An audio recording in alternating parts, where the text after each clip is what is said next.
Esto es Comadre, un podcast a favor y en contra de la maternidad.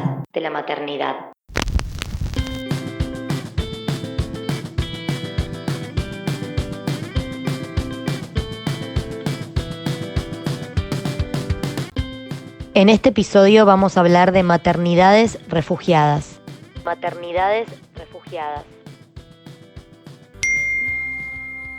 Soy Mariela Belsky, abogada y activista por los derechos humanos. Trabajo como directora ejecutiva en Amnistía Internacional Argentina y soy embajadora en nuestro país de She Decides, un movimiento que lucha por los derechos de las niñas, adolescentes y mujeres en todo el mundo para que puedan decidir sobre su cuerpo, su vida y su futuro. Además, soy mamá de Magda, una adolescente de 16 años. Las personas refugiadas son aquellas que huyen de violaciones de los derechos humanos como la tortura, la persecución, los conflictos armados, porque su vida, seguridad o libertad están amenazadas. Se desplazan en situaciones de extrema urgencia, lo que las expone a rutas peligrosas e irregulares, profundizando su condición de vulnerabilidad. Actualmente estamos viviendo una gran crisis de desplazamiento. Según datos de Naciones Unidas, se estima que en el mundo hay más de 26 millones de personas refugiadas y al menos la mitad de esta población está conformada por niños y niñas. El conflicto bélico en Ucrania ha expuesto nuevamente esta crisis, siendo que más de 4 millones de personas han tenido que huir de sus hogares buscando refugio en otros países en poco más de un mes.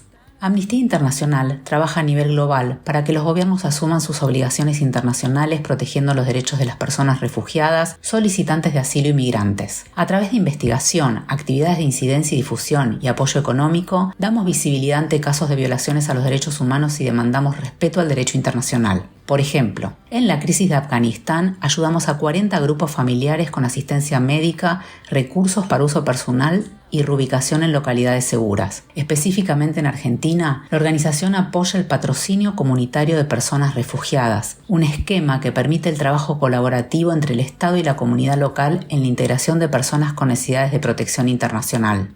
Las familias que huyen de la violencia, la persecución y las crisis humanitarias devastadoras en sus países son reubicadas por las autoridades con la oportunidad de rehacer sus vidas en Argentina. Al momento, más de 500 personas sirias fueron beneficiadas por este programa y pudieron empezar una nueva vida en el país. Más recientemente, tras el estallido de la crisis ucraniana, nos pusimos a disposición de las autoridades estatales con fondos especiales para la recepción de personas desplazadas por el conflicto. A su vez, estamos acompañando casos individuales de reunificación familiar. Por otro lado, con el apoyo de nuestras oficinas alrededor del mundo, estamos recaudando fondos que llegan directamente a organizaciones ucranianas. Hay varias formas de apoyar nuestras campañas. Una es visibilizando lo que sucede, compartir información confiable, evidencia como fotos, videos o reportes es muy importante para dar visibilidad a la situación crítica que atraviesan las personas refugiadas. Otra forma de apoyar es firmando los petitorios de Amnistía Internacional. Para el caso de Ucrania, estamos recolectando donaciones para hacerles llegar a organizaciones que están trabajando allí con los afectados. Hola.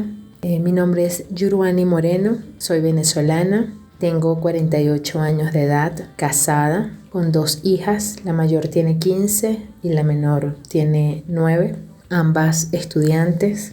En estos momentos y desde hace 4 años vivo en la ciudad de Quito, Ecuador. Llegué aquí en diciembre del año 2017, huyendo de la crisis. En ese momento era una crisis venezolana, hoy en día es una tragedia, que significaba la escasez de alimentos, los malos servicios públicos, estamos hablando de luz, de agua, incluso el gas, de los niveles de inseguridad más altos que se podían haber visto en el país. Y bueno, precisamente huyendo de toda esa situación y con la intención de brindarle a mis hijas una mejor calidad de vida, mi esposo y yo decidimos salir de Venezuela y vivir aquí en Ecuador. Cuando salí de mi país, el miedo más grande que tuve fue el miedo a lo desconocido. O sea, no sabía qué me esperaba. Aunque fue una migración planificada dentro de lo que cabe, porque trajimos todos nuestros documentos, todos los documentos que se pueden necesitar. Había mucho miedo, mucha incertidumbre, porque no se sabe qué te espera cómo vas a vivir. Y bueno, eso te genera muchísimo miedo, muchísimo temor. Pero nada, había que hacerlo. O era emigrar o era quedarse viviendo en Venezuela en las condiciones infrahumanas que se estaban viviendo en ese momento. Y lo que yo considero que más necesita una madre en condición de migrante, refugiada, es apoyo. Apoyo bien sea de la pareja, apoyo de la familia, apoyo de las instituciones, porque las madres tenemos una carga doble. Tienes que lidiar con tus propios sentimientos, con tus propias incertidumbres, con tus propios miedos, pero a la vez tienes que lidiar con los miedos y la incertidumbre de tus hijos, e incluso la del esposo o la pareja. Y eso es muy duro, hacerlo sola. Tienes que tener una red de apoyo indudablemente para poder sobrellevar. Yo recuerdo como anécdota que cuando yo llegué a Quito, yo lloraba todas las noches porque yo quería mi casa, yo quería mi cama, yo quería mi cuarto, yo quería todo. O sea, yo quería estar en mi casa, en mi vida, en mi país, y no podía. O sea, racionalmente yo entendía que eso no podía ser, pero emocionalmente era muy duro para mí. Y resulta que mis hijas me traían a la realidad, porque yo no podía pasar todo el día acostada llorando, deprimiéndome o entristeciéndome. Yo tenía que levantarme, atenderlas, hacerles comida, llevarlas a la escuela, y de alguna manera pues tenía que dejar a un lado mis emociones, mis conflictos, para poder atenderlas a ellas y atender los conflictos de ellas. Porque si bien es cierto que yo extrañaba mi vida en mi casa y mi país y mi familia, ellas también. Entonces es muy duro, de verdad que es muy duro para una madre pasar por toda esta situación sola. Se requiere de mucho apoyo.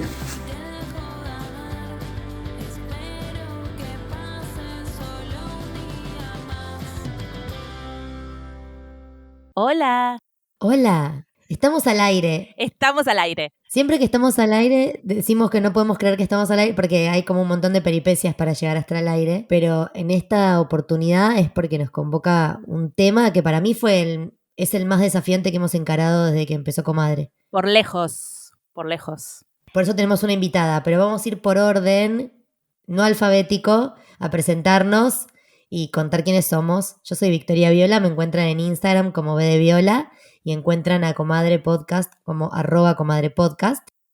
Yo soy Maki, me encuentran en Instagram como @MakiAlvarezT y tenemos una invitada de honor para que nos explique un poco el contexto del tema que vamos a tocar hoy, que son las madres refugiadas, nada más ni nada menos. Así que, Cristi, si podés contarnos un poco de vos, de tu contexto personal, profesional, sería genial. Sí, obvio. Yo soy Cristi, soy una amiga de Victoria. De hace muchos años soy psicóloga, trabajo con niños, adolescentes, con familias y ahora soy psicóloga de la UBA y tengo una maestría en trabajo social clínico con orientación en trabajo con inmigrantes y refugiados.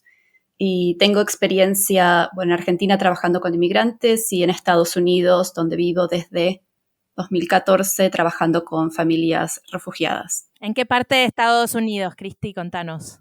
Ahora estoy en Chicago, pero la mayoría de ese trabajo clínico con refugiados fue en Connecticut, que quedas como a mitad camino entre Boston y Nueva York. Una locura, porque cuando Cristi me contó, o sea, Cristi se fue a vivir afuera, cuando me cuenta que consigue trabajo, que no estás diciendo dónde conseguiste trabajo, entró a trabajar en Yale y después yo lo voy a explicar en criollo, me dijo, no, estoy trabajando con niños refugiados, trabajando el estrés postraumático de guerra y como muchos no hablan el idioma, tenemos una intérprete que habla árabe para que nos comuniquemos y yo dije, ok, yo estoy acá haciendo mis cositas y esta mujer está salvando el mundo. Yale, la Universidad de Yale y el hospital donde yo trabajaba tienen un programa muy fuerte de recibir refugiados. Hay una agencia en la ciudad, en New Haven, que es muy querida a nivel local. La población en general está muy conectada, la gente hace mucho trabajo voluntario, colectas, recibirlas a las familias cuando llegan, y la universidad junto con esta agencia tenemos estos programas para conectarnos. Y sí, obviamente las familias, yo trabajé con familias de Siria, recién llegadas, que no hablan nada de inglés, que están aprendiendo muy de a poco.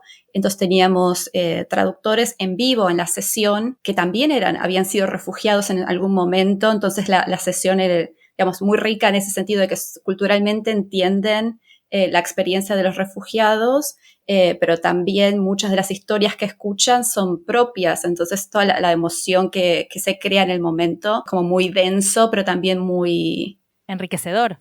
Como una experiencia de conexión, sí, de mucha conexión y de mucha esperanza cuando las personas que recién llegaron ven otra persona que logra armar su vida con mucho trabajo, mucho esfuerzo. ¿Por qué esperanza? Me parece muy clave que digas esta palabra porque estuvimos leyendo mucho, costó conseguir los testimonios. También quiero agradecer públicamente a MEP, Mujeres en Publicidad, que me hicieron conexiones a mí, a Maki, para que podamos convocar a Caref, Amnistía Internacional. Quiero agradecer eso en vivo. Pero cuando vos hablas de esperanza, a mí me pasa que lo primero que sentí cuando empecé a leer todo lo que leímos, artículos, testimonios de madres refugiadas, fue como una sensación de pánico, como que dije, bueno, acá estamos nosotras dos hablando sobre perspectiva de género, criando niños bajo la idea de la crianza respetuosa, y de golpe yo sentí que era como una curita en una herida de cañón, porque todos estos seres humanos arrojados al planeta en esta situación tan violenta. Entonces vos me decís esperanza y quiero saber por qué es lo que vos ves, cuál es el rayo de esperanza. Es difícil porque también hay diferentes momentos, ¿no?, del proceso. Cuando pensamos en migraciones, cuando pensamos en personas que se desplazan dentro de sus países o fuera de sus países, hay que pensar en los 3 pasos, ¿no? En cómo era la vida en su lugar de origen, que para muchas personas era una vida totalmente normal, común y corriente, con paz, digamos, viviendo sus vidas, y de pronto empiezan a suceder situaciones, por ejemplo, una guerra, ¿no? Entonces, ¿cuáles fueron las vivencias en su lugar de origen?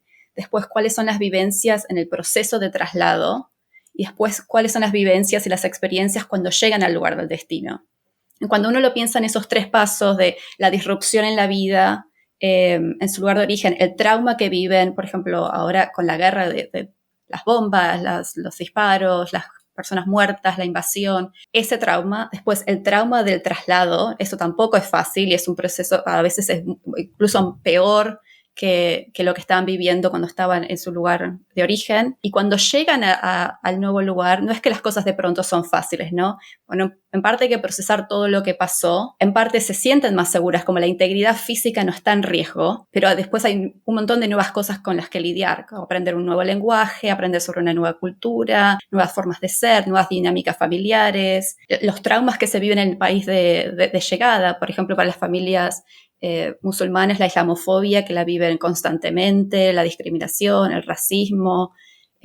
Entonces, en medio de todo ese trauma, parte del trabajo en la terapia es ayudar a las personas a conectarse con sus fortalezas, que pueden ser sus fortalezas personales, ¿no?, de sus habilidades, sus deseos, lo que ellos sienten que les sale bien, lo que por ahí una profesión que tenían en su lugar de origen, tal vez para una madre es eso, como parentar, la conexión que tiene con sus hijos.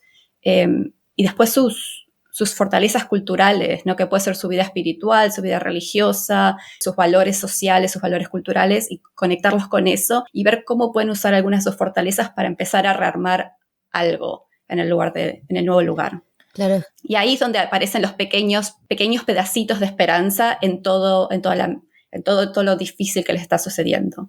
Y para los padres muchas veces la esperanza no es tanto por ellos, lo que ellos desean es que a sus hijos les vaya mejor que a ellos, ¿no? Crear una vida mejor para sus hijos, que tengan una educación, que tengan salud, que no vivan rodeados de violencia. Es zarpado porque la vida se abre camino.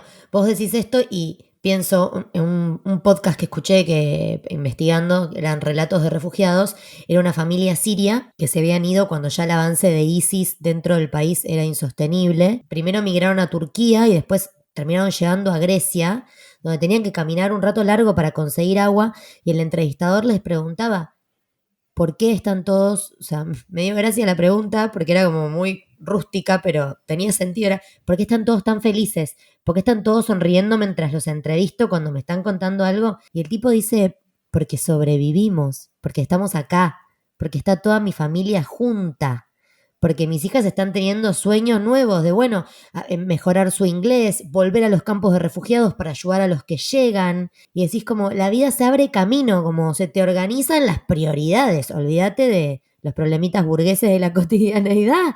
Ahí está la esperanza. Yo escuchaba en la BBC un relato de un británico que vivía en Ucrania y contaba lo que fue el camino a pata con -2 grados bajo cero, cruzando hacia Polonia. Todo ese camino, parece que no venían los autobuses y él estaba con su mujer y su hijo, y cuando llegó el autobús subían las mujeres y los niños y las niñas. Entonces él lo que hizo fue correr, no sé, creo que fueron no sé cuántos kilómetros, pero más de 10, y la desesperación al correr de pensar, no sé si los voy a volver a ver o no, y que cuando llegó y traspasó la frontera le volvió el alma al cuerpo, y digo, claro, sobrevivió. Es que esa sensación debe ser muy, no sé, muy difícil de poder vivirla, no sé, solamente alguien que lo vivió en carne propia puede sentir algo así, ¿no? Es que creo que eso es lo que dice Cristi, que está bueno, que después tenés que como empezar a rearmar la cosa, porque primero debe haber una sensación de supervivencia, ¿no es cierto? Que eso es algo de lo que tenemos que hablar ahora.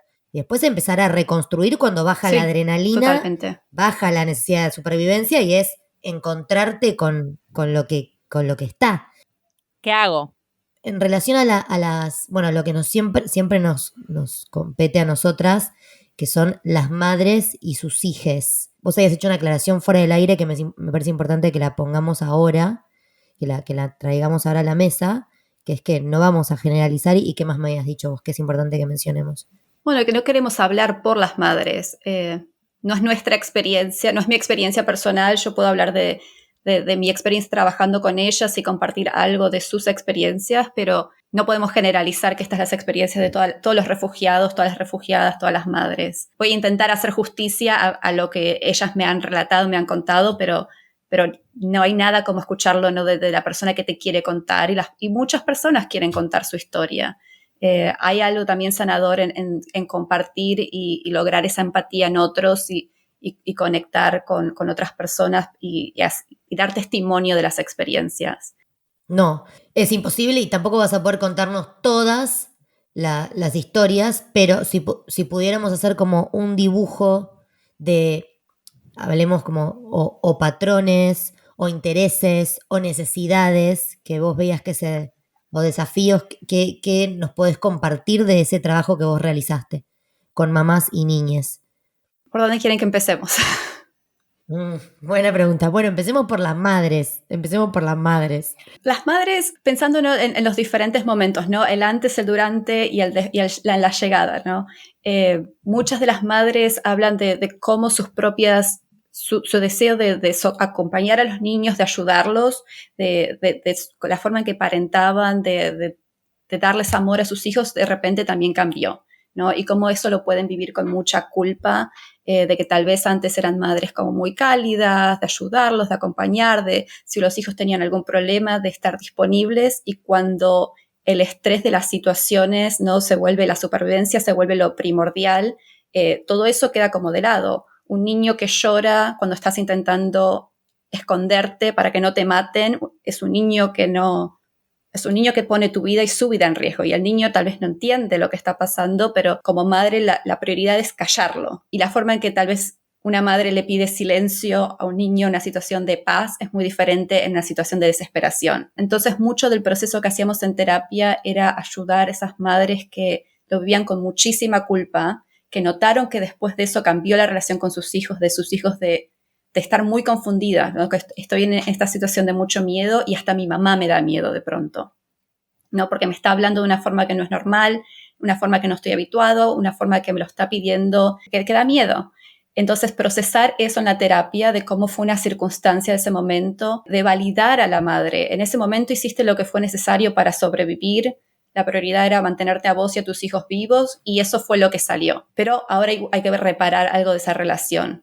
Y cuando las madres pueden decirle eso a sus hijos en el momento, perdón que eso fue lo que pasó, no es mi intención asustarte, todavía estás asustado o todavía estás asustada, porque te hablé de esa forma en ese momento, porque te grité, porque te amenacé. Y los chicos pueden decir, sí, todavía tengo miedo. Y la mamá decir, nunca más te voy a volver a hablar así. Es un momento de de que vuelve a cambiar la relación, ¿no? De que hay esas disrupciones que crea la situación de guerra y después hay momentos de reparar mucho de la relación. Las madres siempre están buscando, ¿no? Es como las madres, mucho lo que empuja a las madres a seguir adelante es sus hijos. A veces no es su propio deseo, no son propias esperanzas, no es lo que imaginan para su futuro, es lo que imaginan para sus hijos. Entonces ese deseo de reparar y de cambiar y tener nuevas estrategias y de aprender a parentar en una cultura diferente, donde hay expectativas muy diferentes, también es algo que las mueve mucho. Y otra lengua, o sea, eso no es menor. Tener que encima adaptarte a un país en el que se habla otro idioma y tus hijos tampoco entienden ese idioma, me parece como que hay muchas capas que impactan, ¿no?, en el bienestar de esa persona y obviamente en el de sus hijos e hijas. No, y de sentirse así como tal vez los pueden ayudar cuando estaban en la escuela en Siria, cuando estaban en la escuela en Irak. Las madres saben cómo funciona la escuela, pueden ayudar a sus hijos a aprender. De pronto se encuentran con que no tienen ninguna estrategia para ayudar a sus hijos, ¿no?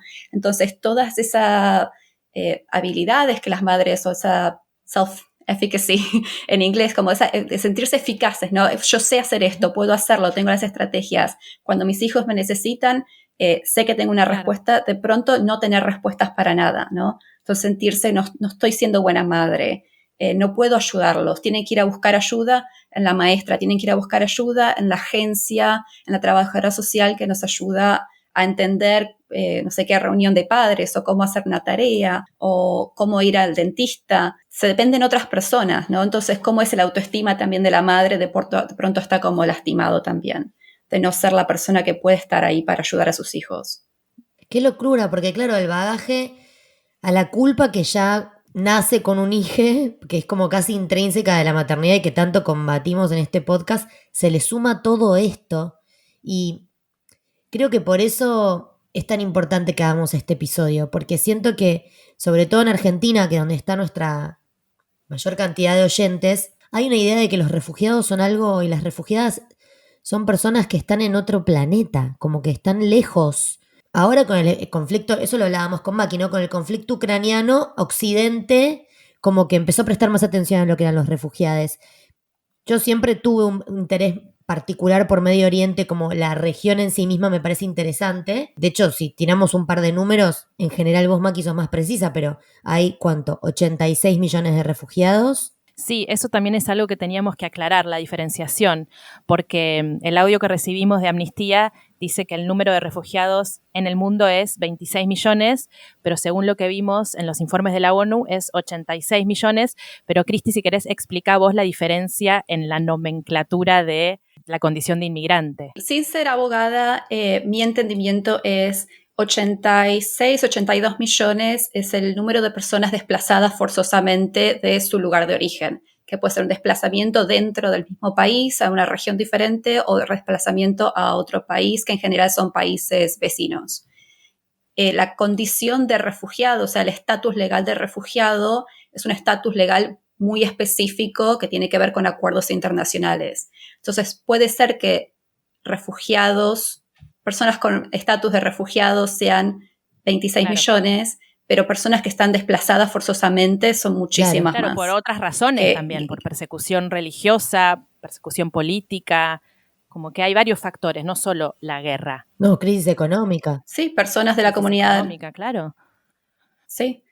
Muchos ahora por la crisis climática, los lugares que se volvieron imposibles de vivir, o terremoto en Haití fue otra razón, personas de la comunidad LGBTQ que no son, que pueden ser asesinadas o pueden ir presas por su identidad, también escapan de sus países. Claro, creo que por eso es difícil para los argentinos y las argentinas relacionar, volviendo a lo que vos decías, Vicky, sí, porque estamos bien lejos de todo esto.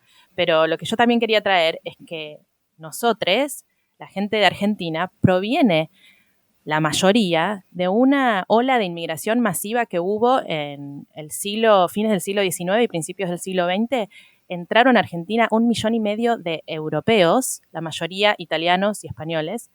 También hubo rusos, hubo ucranianos, pero lo que voy es que pareciera algo que nos es difícil de relacionarnos o de asociarnos con, pero muchos de nosotros venimos, ¿no?, de antepasados inmigrantes. Sí, polacos también que escapaban de la guerra y del hambre. Eso también es un tema que me hizo darme cuenta de algunas cosas que yo estaba ignorando o a las que no les prestaba atención.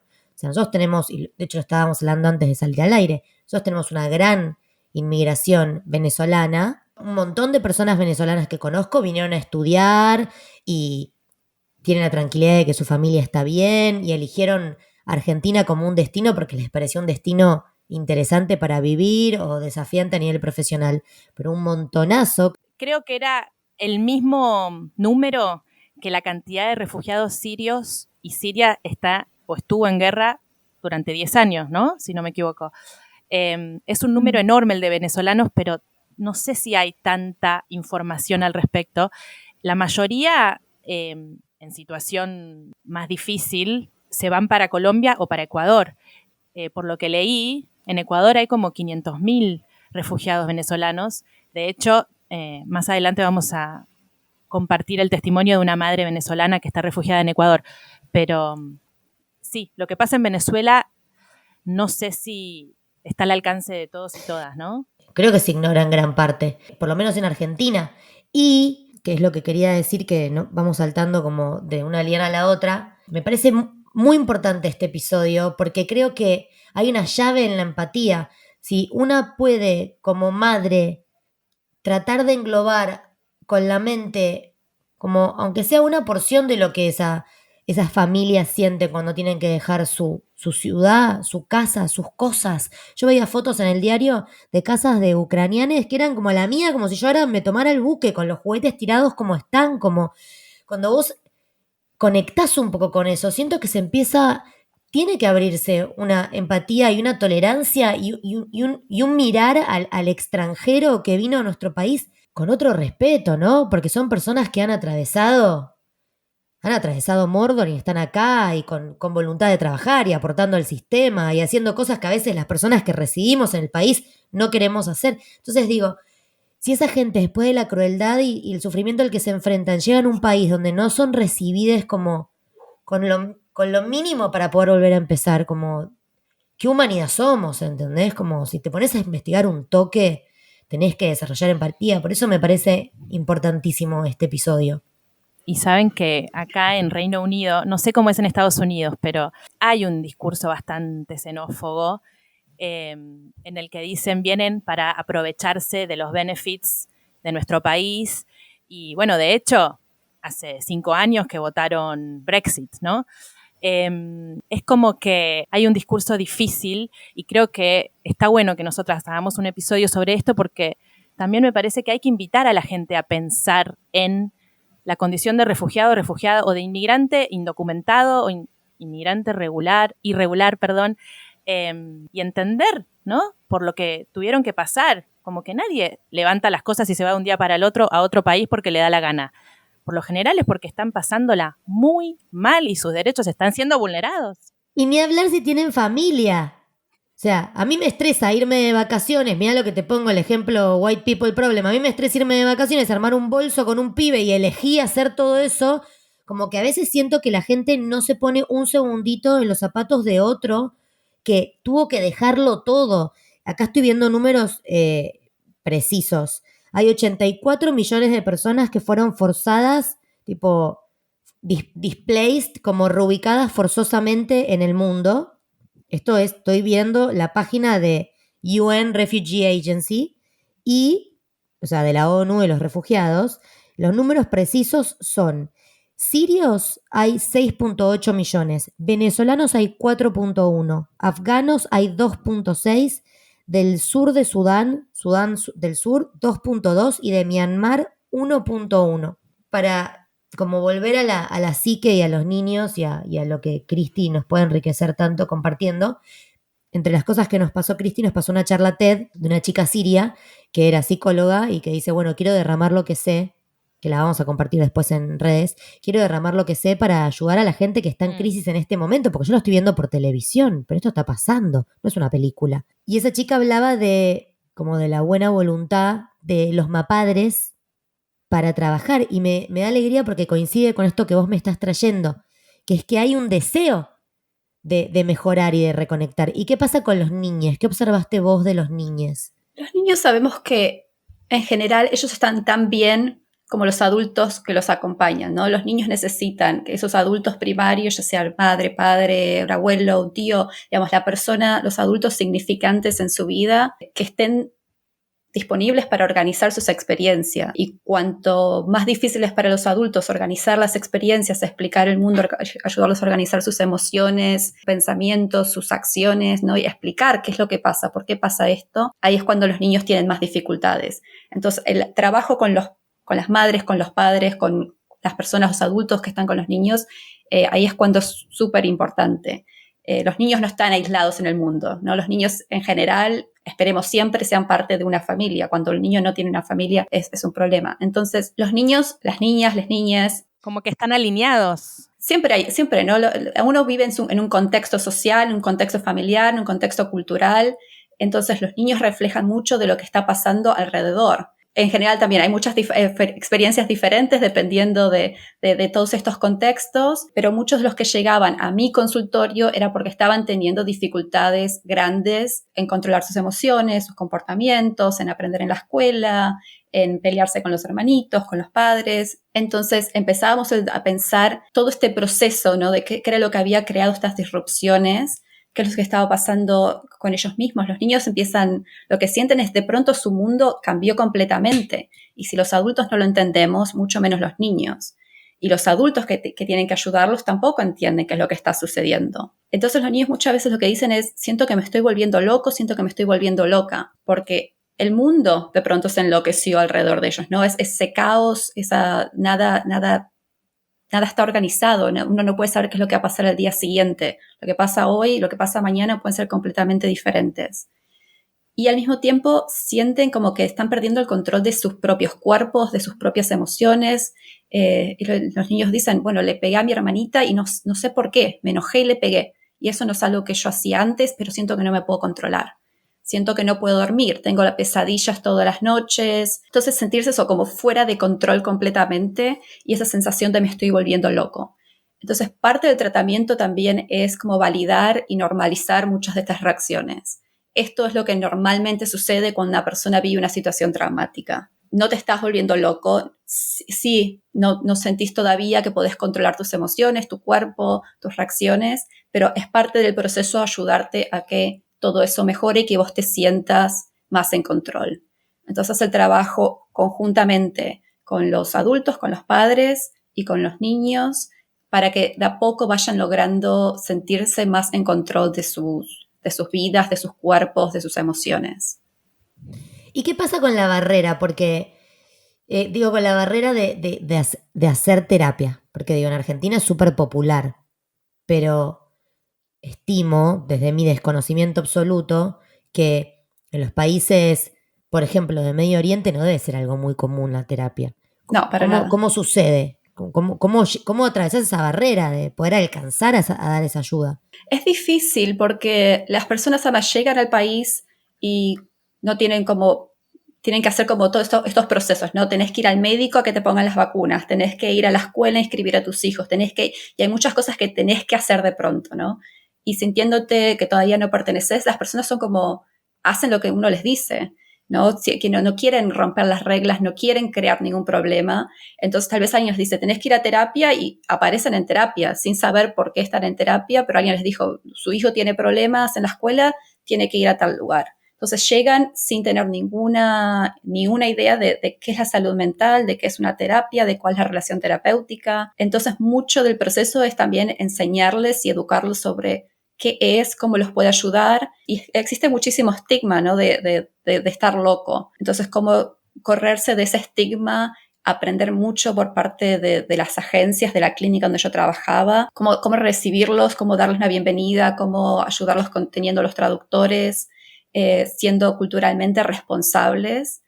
Y de parte mía de aprender sobre cuáles son todos esos estigmas, todos esos mitos que pueden existir en la cultura, buscando información, y en mi caso usaba mucho a la traductora que era de esa cultura para que me ayude a entender tal vez de dónde venía esa familia, ¿no? De dónde venían todas esas ideas que ellos podían tener. los estigmas o creencias de de una refugiada siria son distintas de las de una refugiada de Afganistán, o por ser de la misma, porque yo pienso en Latinoamérica, digo, bueno, hay un hilo conductor, pero capaz hay sociedades un poco más punitivistas o un poco más resistentes a la terapia. ¿Sucedía eso, como tenías que ir muy particularmente a cada país y sus creencias y sus sistemas? Sí y no, porque también hay las diferencias, ¿no? Pues también de educación o de estatus social entonces tal vez había familias que eran de la misma cultura, pero habían tenido más acceso a la educación o más acceso a la cultura global, entonces también tenían una mejor idea de cómo, cuáles eran las expectativas o cómo funcionaba esto. Y tampoco quiere decir que hacer terapia sea mejor que lo que hacen en otras culturas para trabajar con el trauma. No es que otras culturas no tienen ningún mecanismo para acompañar a las personas que vivieron situaciones traumáticas. Pero bueno, es entender qué es lo que hacen en otras culturas, que también tal vez es más basado en la vida espiritual, en la vida religiosa, en la comunidad, en la familia. Se resuelven las situaciones de otra forma y son completamente válidas, pero en la cultura de Occidente estas son las estrategias que tenemos. Entonces, ¿cómo unir o cómo traerlas, cómo usar las fortalezas de su cultura y usarlas dentro de la terapia en vez de decir, no, bueno, acá hacemos esto, ustedes harán eso por allá, no me cuentes de eso porque acá lo que yo sé hacer es solamente esto. Entonces, ¿cómo traer esas fortalezas para que las familias puedan conectar con con las estrategias que yo tengo para ayudarlos? Pero bueno, es un proceso de mucha confianza y de crear este espacio que no es ni el mío ni el tuyo, es nuestro espacio compartido, co-creado. Pero hay un paralelismo con los procesos de terapia de personas que no son refugiadas. Digo, las palabras que vos me estás tirando, que son empatía, el enfoque en la fortaleza, como son cosas que desde otro lugar súper distinto, siento que en espacios terapéuticos que no tienen este tipo de traumas también se sostienen. Y vos capaz, Macu, también sabés, porque entiendo que estuviste mirando formularios para analizar si recibías o no familias refugiadas en tu casa. Llega la familia refugiada, tú aterriza con su bolsito, si es que tienen un bolsito, porque capaz ni eso. ¿Cómo es el proceso en el que empiezan a vivir en la nueva sociedad a la que llegaron? Yo puedo hablar de lo que conozco del estado donde yo vivía. Esta agencia, Sí. que es una agencia, como dije, muy querida por la comunidad, con mucho apoyo del gobierno federal, o sea, de donde reciben dinero, pero también por la comunidad, esa agencia se encarga de darle la bienvenida. O sea, alguien va al aeropuerto, los busca. La ley de Estados Unidos dice que cuando un refugiado llega al país, debe ser recibido con una comida caliente propia de su cultura. Entonces, la agencia se encarga de conectar con alguien que sea de la misma cultura de las personas para que los reciban con una mesa, con una comida, y la idea de sentarse alrededor de una mesa a compartir una comida que en muchas culturas es tan poderoso. Para los argentinos, digamos, siempre nos sentamos alrededor de mesas, siempre es alrededor de comidas a compartir, y eso es lo que dice la ley. Y en general las familias son conectadas con voluntarios, otras familias que lo que quieren hacer es como estar a disponibilidad.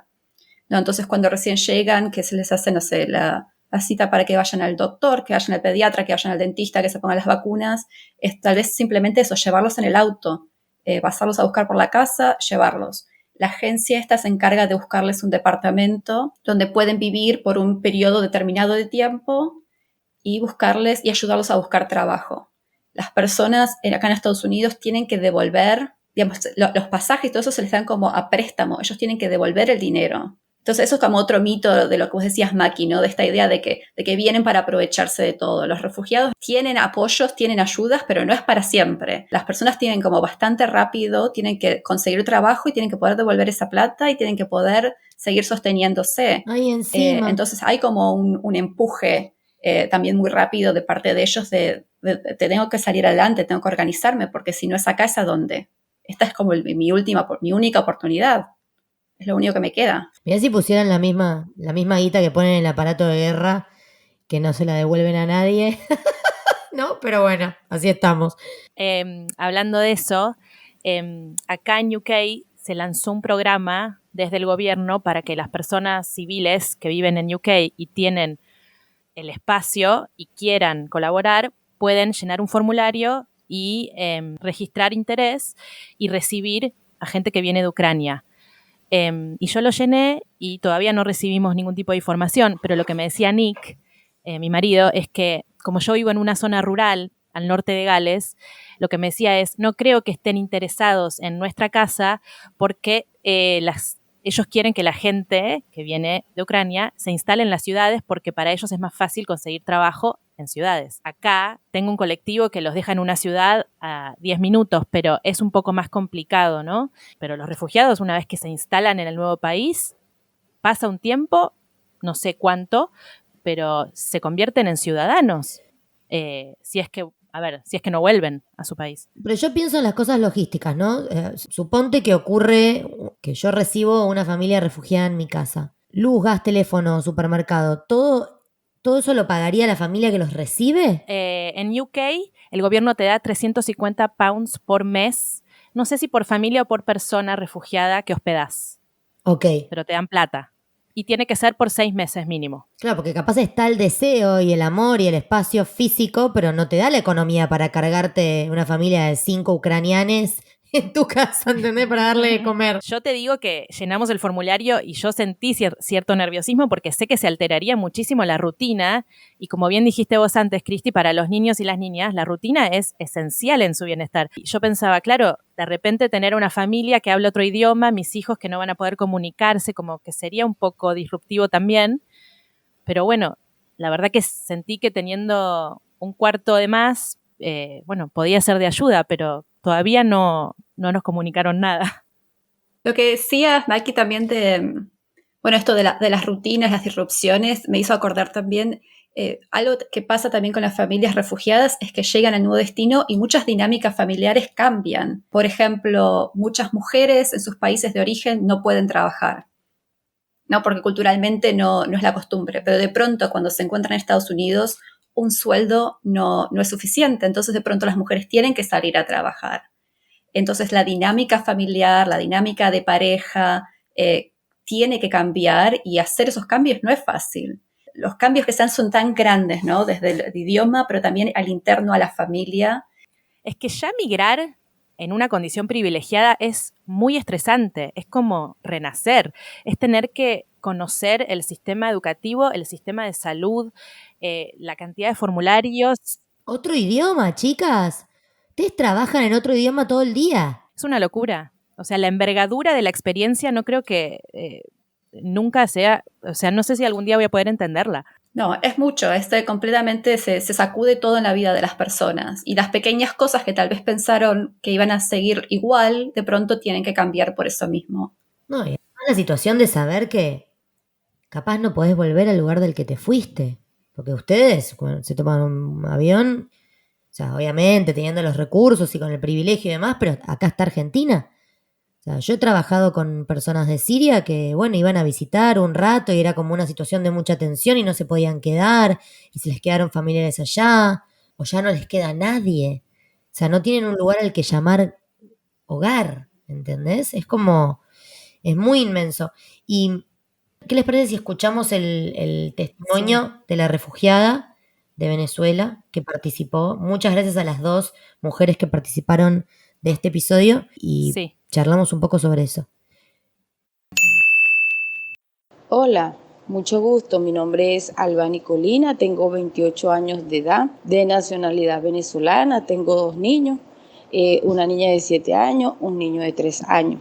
Me convertí en refugiada el 25 de abril del 2018. Las razones por las cuales me obligaron a dejar mi país en aquel año era por la situación que enfrentaba mi país en aquel momento, que no había alimentos, no había trabajo, no había cómo mantener una familia en aquel entonces.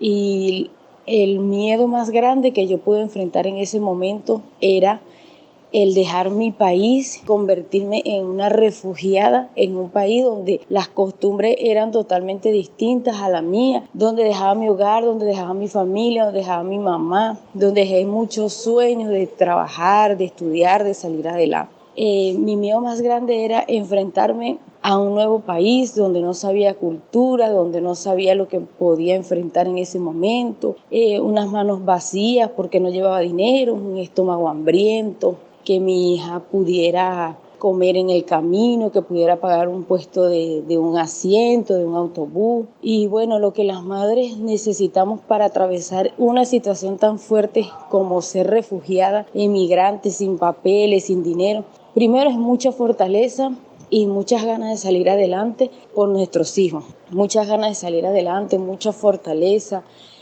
aparte de, obviamente, comida, aparte de dinero, donde podamos pagar el transporte, donde se puedan pagar las trochas, porque estamos entrando ilegalmente a un país que no es nuestro, es un país desconocido totalmente para nosotros. Nuevas culturas, nuevas leyes. Entonces, lo que las madres necesitamos es un techo de primero cuando llegamos a ese país, es alimento, un abrigo, que nuestros hijos estén totalmente tranquilos, que estén sanos. Es un proceso difícil ser una madre emigrante, es un proceso muy fuerte, y más que hay unas que han tenido que caminar desde Venezuela hasta Ecuador, eso les lleva 15 días, 20 días, 25 días, se sostienen de lo que les dan en el camino, por ejemplo, agua, les regalan un pan, un refresco. Y básicamente esta es la historia de las madres que hemos decidido dejar nuestro país por un mejor futuro para nuestros hijos. Bueno, esto es un poco lo que venimos contando, ¿no es cierto? Como la escala de prioridades que una atraviesa cuando siente que su vida peligra. Qué valiente y cómo se logró reorganizar. Yo desconocía por completo el derrame de venezolanes en Ecuador, y el tema del cruce a pie también lo desconocía. O sea, yo tengo que hacer un mea culpa de que Yo también. he estado viviendo en una burbuja en cuanto al conflicto de refugiadas latinoamericanas. Tenía más idea o más interés en la cuestión palestina, siria y afgana que en lo que estuvo pasando en nuestro propio continente. Sí. Para mí fue un despertar este episodio. Totalmente. De hecho, estábamos buscando testimonios en inglés porque no sabíamos que podíamos encontrar testimonios en habla hispana hasta que dijimos Venezuela. Y ahí empecé a leer y contacté a una conocida que tengo en Ecuador, Gracias, Alegría se llama, que es la que está detrás de la cuenta Maternidad en Red. Y bueno, y le dije, ¿vos conocés alguna organización que esté en contacto con madres venezolanas? Y me dijo, sí, de hecho yo colaboré con una familia, y bueno, y me empezó a pasar varios contactos.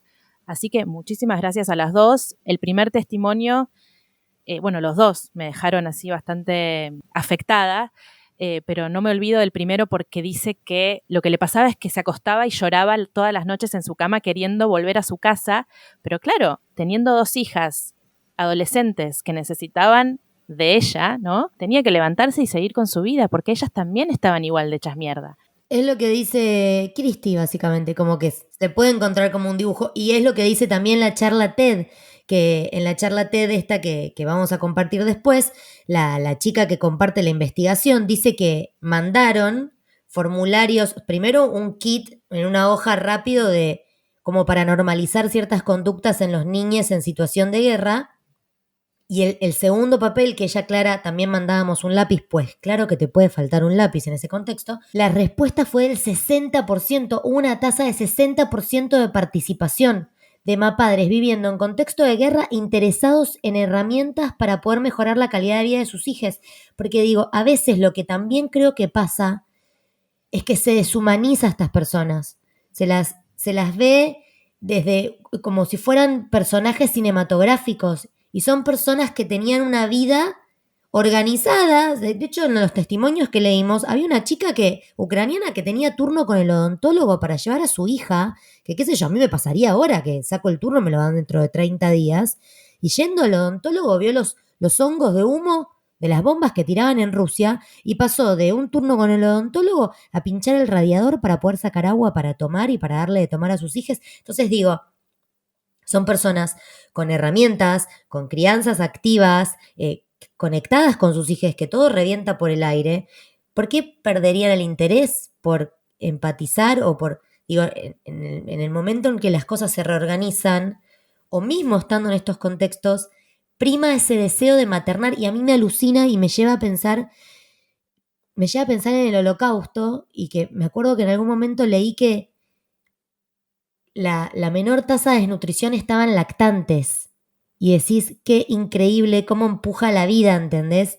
O esa foto de los cochecitos estacionados en hilera, de las madres polacas que dejaron cochecitos para las mamás ucranianas, y digo, bueno, es todo un horror, y vuelvo a esta idea de la herida de bala, como de la herida de cañón y de poner la curita, y después ves, nada, gente como Cristi que está acá sentada con nosotras, todos estos mapadres con ganas de reconectar, con voluntad, estos niños con capacidad de decir, yo antes esto no lo hacía, como digo, hay que poner como el foco en eso, ¿no? Como en el deseo de, chau, me largo a llorar ya, pero digo, hay mucho deseo de estar bien también, que también nos da el espacio para escuchar lo que cuenta el aporte de la Cruz Roja, que me parece importantísimo, para que lo pongamos ahora, ¿o no? Sí, sí. Antes de traer a la Cruz Roja, ¿sabes a quién me gustaría traer? Porque estuve leyendo sobre ellas, a las madres de los soldados rusos que no entendían nada porque de un día para el otro apareció esta operación especial en Ucrania y los pibes de 17 y 18 años que estaban hace 2 meses en el ejército haciendo prácticas, de repente estaban bombardeando una ciudad ucraniana y no les daban información. Después vamos a compartir un artículo sobre una organización de madres de soldados rusos que piden, por favor, información sobre el paradero de sus hijos, que me parece también desesperante y como otro ángulo, ¿no? Del impacto que la guerra puede tener en las personas. Es una locura. También algo que no se está hablando, o que yo no veo que se esté hablando mucho, es de todos los rusos o rusas, las familias rusas que están yéndose de Rusia porque no están de acuerdo con esta invasión, entonces están haciendo protestas, pero sus vidas están en peligro, personas que fueron activamente luchando por los derechos a la expresión en Rusia y que se están yendo del país y también se están volviendo refugiados, mayoritariamente en Turquía, pero en otros lugares de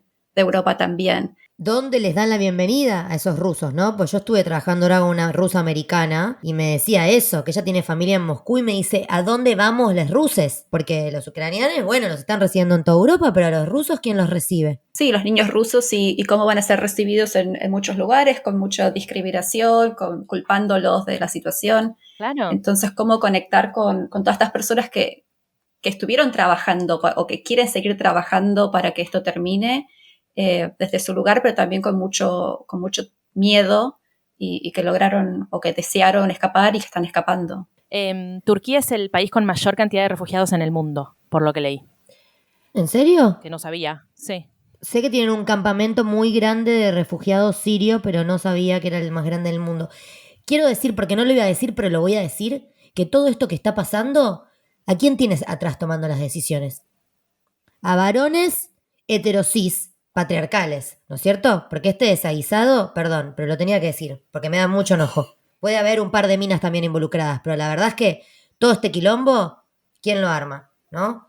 Bueno, ¿por qué no le damos un poco de espacio a Cruz Roja para escuchar lo que nos tiene para contar? Sí, a mí me pareció importante invitarles, porque, claro, la gente que está yéndose de Ucrania, huyendo de Ucrania, llega a países que no son de habla hispana, pero después pensé, en España hay gente que está recibiendo ucranianos y ahí me contacté con los voluntarios, son jóvenes españoles que reciben a las familias ucranianas y hacen un trabajo enorme de contención de las familias, pero justo esta persona que nos presta testimonio trabaja con infancias.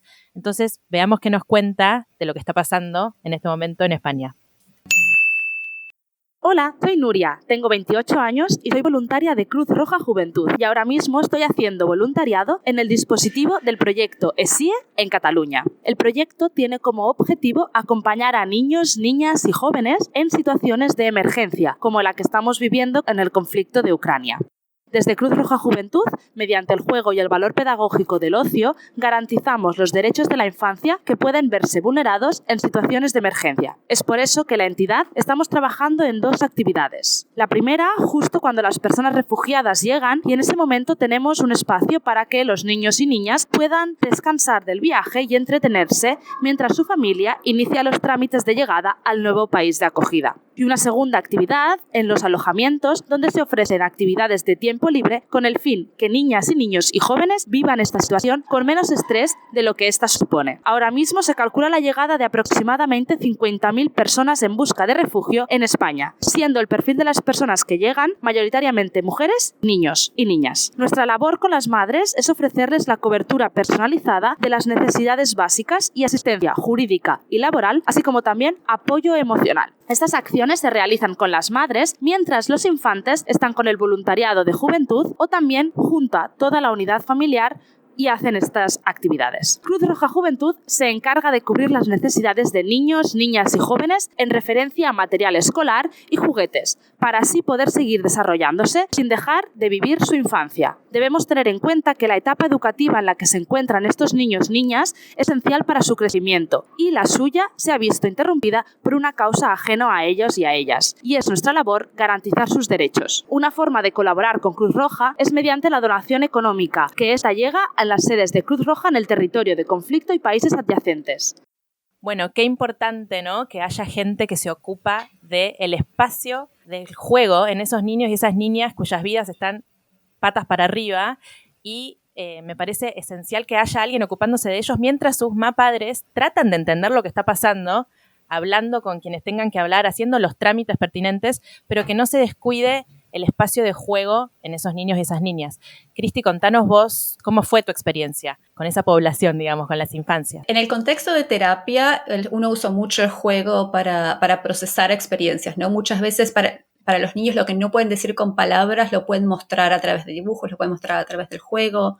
Entonces usábamos mucho juguetes, de cualquier tipo de personitas, de autos, y a veces los niños recreaban situaciones que habían visto, ¿no? De guerra, de poner sus soldaditos, de poner los protectores, de poner de quiénes estaban para ayudar, de quiénes estaban para lastimar, y crear toda esa situación de juego mientras los padres eran testigos del juego que los niños iban organizando. Y muchas veces para los padres, yo no sabía que mi hijo había visto esto, yo no sabía que mi hija había entendido eso, yo no sabía que habían escuchado tal o cual conversación. Claro, cuán conscientes eran. Sí, cuánto iban percibiendo, cuánto iban entendiendo y que se lo habían tal vez quedado adentro por mucho tiempo.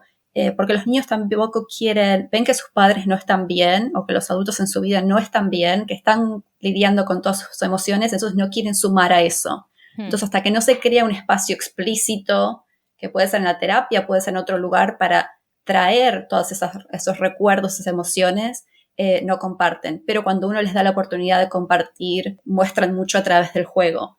Entonces, esa es una oportunidad después para los adultos de organizar esas experiencias y poner más en palabra lo que los niños habían vivido. Pero bueno, también existen los espacios no como lúdicos, no terapéuticos, donde los niños también pueden jugar un montón de situaciones que aunque no sean explícitas de las situaciones que han vivido, jugar a que alguien se lastima, jugar al médico y a curar, jugar a la policía y traer justicia, jugar a muchas cosas que tienen que ver con los temas que han vivido y como sentirse como más en control de los que les pasó, no buscar a los superhéroes y de pronto ser todopoderoso o todopoderosa y poder crear realidades diferentes a las que han vivido. Eso también es sanador, aunque no sea en un espacio terapéutico. Claro, diferentes actividades que también los distraigan, ¿no? Del doloroso momento que están viviendo, que es inexplicable. Y sí. Yo veía en las noticias que en Polonia hay gente que por ahí les da clases de taekwondo, clases de yoga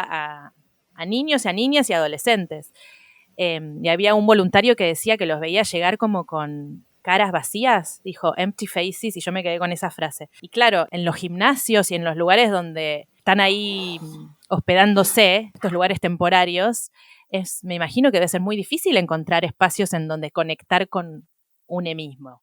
Sí, donde ser nada más y nada menos que niñes, ¿no? Jugar, hacer lo que los niños hacen. Me da tranquilidad saber que están estos espacios así. Otra cosa que aprendí con este episodio es, yo me puse en débito automático Amnistía Internacional cuando estábamos militando para que se sancione la ley del aborto legal, bueno, la ley del aborto legal, valga la redundancia, y me dejé el débito automático. Me dio mucha alegría enterarme hacia dónde están yendo mis fondos, que lo contó la invitada cuando se abrió el episodio. Lo que me hace pensar que hay un montón de formas de participar y de ayudar desde nuestro pequeño lugar. Tampoco sabía que firmar petitorios podía hacer una diferencia. Y todo esto me puso a pensar también en el hecho de lo que atraviesan las mujeres que están en estado de guerra, ¿no es cierto? Por ejemplo, gestión menstrual en situación de guerra.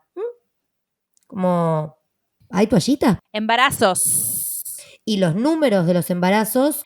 Se estima que creo que es 80.000 mujeres van a dar a luz en los próximos 3 meses en Ucrania en esta situación de guerra. O sea, van a dar a luz en búnkers, en hospitales, en shelters, no sé. O sea, ¿qué tipo de apoyo médico van a tener? Probablemente no mucho. Y también nos contaba, creo que fue una de las invitadas de Caref, que vamos a poner el audio al final, nos contaba sobre las mujeres con vientres de subrogación.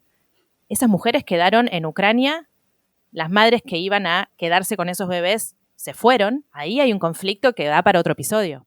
No, es que subrogación es un episodio que lo tenemos que encarar más adelante. Ni siquiera puedo aseverar, no profundizaría ahí porque es un tema hiper complejo en sí mismo, pero lo que leía es que la tasa de mortalidad es 2.5 veces mayor en muertes maternas en situación de guerra o en campos de refugiados. Vos pensás que, los partos, la menstruación, no se detiene porque hay un conflicto bélico.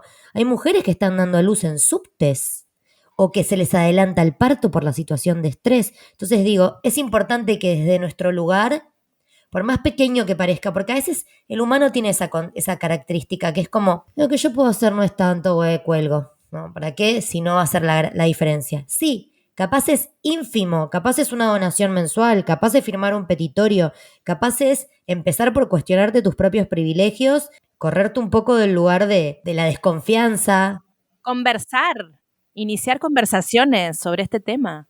Que en Argentina, no ahora, pero sabiendo el contexto y lo que está sucediendo, hay historias en todas las personas. Yo me acuerdo que, haciendo memoria ahora para el episodio, una vuelta volviendo en Uber, me trajo una mujer que nos quedamos charlando, era de Venezuela, y me contó un par de peripecias que vivió antes de emigrar a Argentina, y eran como días enteros sin luz, sin agua, tipo subirse a un convoy para trasladarse de un lugar al otro. Y yo decía, claro, esta mina estuvo trepada en un camión de guerra porque tenía que irse a otro pueblo a buscar comida, como... Digo, a veces es simplemente eso, darle el espacio al otro de que pongan palabras, ¿no es cierto? Sí, ¿y quién no tiene un pariente que habla despectivamente de los inmigrantes en Argentina? No me gusta ni decir la palabra, pero hay gente que se refiere a como los negros. Poner un freno cuando esas cosas son escuchadas y decir, pero ¿por qué te estás refiriendo a esta gente de esa manera? ¿Por qué no te pones en el lugar? No sé, tratar de cambiar un poco el discurso a través de la conversación honesta. Bueno, es que para empezar, que eso después podemos, ya la persona que usa la palabra negro como algo negativo, ya bueno, no tenemos mucho para conversar, ¿no es cierto? Pero decime si no lo escuchaste en Argentina. Sí, o que están acá por los planes, y que después pensás y decís, es fuerza productiva, es gente que aporta, es gente que si viene, trabaja, porque de hecho a cualquier restaurante o cualquier bar que vas, ahora a mí me atiende mucho más seguido un colombiano o un venezolano que un argentino. Entonces digo, son personas que están aportando el PBI del país y construyendo el país a la par nuestro. Bueno, hay un corto muy interesante que creo que es norteamericano, que habla de un día en California sin fuerza productiva de personas migrantes y el Estado se detiene. Nadie cuida a los niños, nadie trabaja en la construcción, nadie limpia las calles, nadie nada. Yo no conozco datos de Argentina específicamente, pero sí mucho acá en Estados Unidos sobre inmigrantes. Y existen todos los mismos mitos acá, ¿no? Basados en xenofobia, basados en racismo, en clasismo, pero no es lo que las investigaciones muestran. De hecho, hay lo que se llama la paradoja inmigrante, que muestra que los inmigrantes, a pesar de que viven en condiciones peores que las personas propias del país, económicamente aportan más al país, son menos situaciones de crimen, o sea, son víctimas de más crimen, pero son menos criminales, ¿no? Como hacen menos actividades ilícitas y tienen un nivel educativo más alto porque tienen estas motivaciones, ¿no? De salir adelante, de crear algo mejor para los hijos. Y eso pasa en la generación migrante y después como que de a poco, cuando las personas se van adaptando a la cultura, va decreciendo. Yo imagino que debe ser muy similar en otros países también, pero no conozco los datos de Argentina. Bueno, pero ¿cómo o sea, los migrantes europeos, que ahora está, bueno, no ahora, pero Argentina siempre fue súper europeicéntrica, o no sé cómo se dice, es como, oh, Europa. Digo, en algún momento esas personas vinieron para acá y a fuerza de trabajo y de remangue construyeron lo que hoy hace que personas que descendieron de ahí hablen mal de nuevos migrantes. Es chapa. Como, Nada tiene sentido. bueno, ¿hay algo más que quieran agregar? ¿Algo que quieran contar? ¿Películas, libros, Macu? Sí. Cristi, primero vos algo que quieras decir como para cerrar. Uno de los últimos comentarios de Vicky me hizo acordar, o me parece que es importante mencionarlo, es la vulnerabilidad de las mujeres en estas situaciones de huida y cómo enfrentan más situaciones de victimización también sexual y violenta, ¿no? Cuando los niveles de estrés están tan altos, la violencia doméstica suele aumentar, las situaciones de abuso suelen aumentar y muchas veces las mujeres y las niñas viajando, o sea, en la situación de tránsito al nuevo destino, son víctimas de tráfico sexual. Que eso también es un problema enorme con los menores no acompañados que llegan de Centroamérica a Estados Unidos y las mujeres, que creo que tampoco lo hablamos, pero digamos, es parte de la vulnerabilidad que tienen las mujeres en estas situaciones.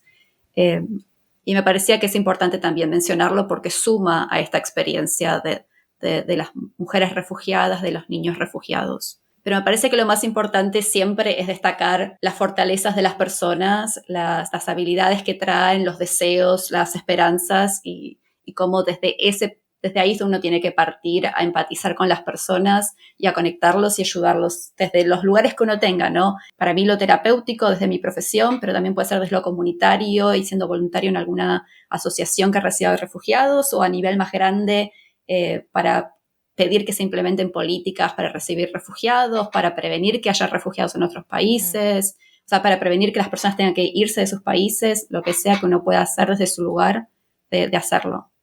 Creo que se ha despertado en la gente una conciencia, ¿no?, sobre este tema y cuando estallan estos conflictos se ve mucha solidaridad. No sé, capaz son los medios que están tratando de crear historias, ¿no? Pero sí, hace poco leía que había lugares en los que ya no podían recibir más donaciones para mandar a Ucrania porque estaban colapsados. Y bueno, eso es algo que, sí, no sé, a mí me alegró en medio de esta crisis humanitaria tan horrible. Pero bueno, volviendo a lo que decías vos, justo hay un libro que quiero recomendar que habla sobre las tasas de violación en conflictos bélicos. El libro se llama Invisible Woman y está escrito por Caroline Pérez Criado. Y bueno, habla de la data gap que hay, que la verdad que muchos estudios están basados, o la mayoría de los estudios están basados en hombres. Entonces hay mucho agujero y ella lo que hace es tratar de recolectar data que esté basada en mujeres. Perdón, ese término se llama androcentrismo. El androcentrismo es la palabra que hace referencia a la práctica, consciente o no, de otorgar al varón y a su punto de vista una posición central en el mundo, las sociedades, los estudios y la historia. Mirá, no sabía ese término. Bueno, de eso habla este libro. Después hay un corto que se llama On the Other Side, que está producido por la ONU y que es el camino que hace una estudiante venezolana desde Venezuela hasta Ecuador, y se pueden ver todos los kilómetros que recorre y todo lo que le pasa en el camino. Después hay una serie de la BBC que se llama Collateral, que habla sobre inmigrantes africanos, bueno, refugiados africanos en Londres, que también es interesante. Perdón, antes de que pases a los libros, quiero recomendar otra cosa. Hay una serie de la BBC que se llama Years and Years, que está en HBO, que es una familia de Manchester, de un par de hermanos, una de las hermanes trabaja en causas humanitarias, y hay un episodio que no lo vamos a decir porque la joda es que vean la miniserie de 6 capítulos, que termina volviendo a la familia como protagonista de un conflicto relacionado con la crisis humanitaria. La recomiendo mucho, yo tengo que ser sincera, no la pude terminar porque después de este episodio que no vamos a decir, se me rompió el corazón y no pude continuar. No sé cómo termina la serie, pero lo que vi me pareció bestial. Los actores son zarpados y te aporto una dosis de empatía que te mando un cálido saludo. Sí, es excelente. Yo vi solo 2 episodios por la misma razón, pero no puedo creer lo bien que está actuada las temáticas que tocan. No, voy a decir una película para recomendar, se llama La Jaula de Oro, que es sobre 3 jóvenes de Guatemala que empiezan a hacer el camino para llegar a Estados Unidos y las experiencias que tienen escapando la violencia y la pobreza de Guatemala. También es una película muy cruda, pero muy realista en mi experiencia, habiendo trabajado con personas que huyen de Guatemala. Qué bien. Es que creo que todo el material que vamos a nombrar va a ser crudo, digamos, per se, porque este tema es lo más crudo que existe, digamos. Bueno, está la charla TED que la vamos a compartir y voy a ocuparme de conseguir el nombre de este... ¿Vos sabés de qué corto hablo, Cristi? Vos seguro que también lo escuchaste. El de California, que es un día sin personas migrantes. Lo voy a buscar para compartir el nombre. Y libros se me ocurren. Desierto Sonoro de Valeria Luiselli, que ya lo hemos recomendado, en el que habla sobre una familia que viaja por todo Estados Unidos. Ella es mexicana y vive en Nueva York, pero hace todo un viaje por el país y uno de los capítulos o una de las aristas del libro investiga a los niños que llegan desde México para reencontrarse con sus padres, que ya migraron y que no pueden encontrarse y se quedan como en un limbo.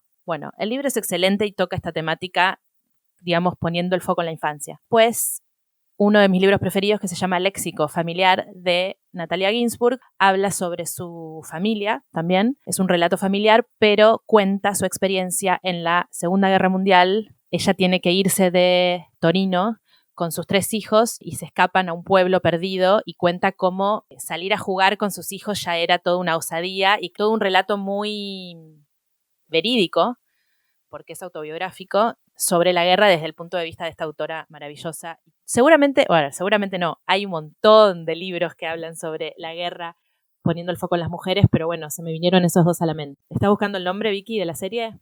Se llama Un día sin mexicanos y habla sobre un día en Estados Unidos donde se siembra el caos porque no hay mexicanos que aporten fuerza productiva. Bueno, qué hermoso haberte tenido, amiga. Siempre hablo de vos con mucho orgullo porque amo lo que haces. Igualmente. Quiero agradecerte. Doy fe. Gracias por invitarme. Fue hermoso tenerte. Muchas gracias, Cristi. Gracias a vos, amiga, también por toda la preproducción. Bueno, para cerrar entonces, los dejamos y las dejamos con Laura Paredes, que trabaja en CAREF, que es una organización sin fines de lucro que trabaja con inmigrantes que llegan a la Argentina. Y bueno, nos vemos en el próximo episodio. Soy Laura Paredes, soy socióloga y coordino el área de capacitación de CAREF, la Comisión Argentina para Personas Refugiadas y Migrantes. Desde CAREF se trabaja en el acompañamiento de la población migrante y refugiada hace ya más de 45 años. Por un lado, digamos, en forma individual, a través de un área de atención directa en donde se las orienta y asesora en forma gratuita, brindándoles herramientas e información sobre cuáles son los derechos que les asisten en Argentina e interviniendo para el cumplimiento de estos derechos por parte del Estado en todos sus niveles. Pero también se realizan otras acciones en pos de garantizar este acceso a sus derechos. Desarrollamos investigaciones y materiales comunicacionales para difundir y denunciar las vulneraciones de derechos que atraviesan. Capacitamos y acompañamos a las propias organizaciones de migrantes y refugiados. Llevamos adelante capacitaciones destinadas a las personas que trabajan en el Estado, a diversas instituciones públicas, con el objeto de promover los derechos de esta población y de brindar herramientas para su acompañamiento. Y además desarrollamos tareas de incidencia, esto con la intención de que las políticas públicas contemplen las violencias específicas que atraviesan y que los programas sociales sean accesibles para estas personas. Las migrantes y refugiadas trabajan y contribuyen cotidianamente al desarrollo de las sociedades, realizan grandes aportes sociales, culturales, económicos, de todo tipo. Y si bien, por ejemplo, la normativa migratoria argentina garantiza el acceso a derechos básicos en condiciones de igualdad con quienes nacieron aquí, bueno, en la práctica surgen ciertas complejidades, ¿no? Padecen situaciones de exclusión, de discriminación, afrontan diversas trabas burocráticas y de otros tipos para el acceso a la documentación, a la salud, al trabajo, a la vivienda, a la justicia, a los programas sociales. Entonces, se hace fundamental, por un lado, que estas personas puedan acceder a la información sobre sus derechos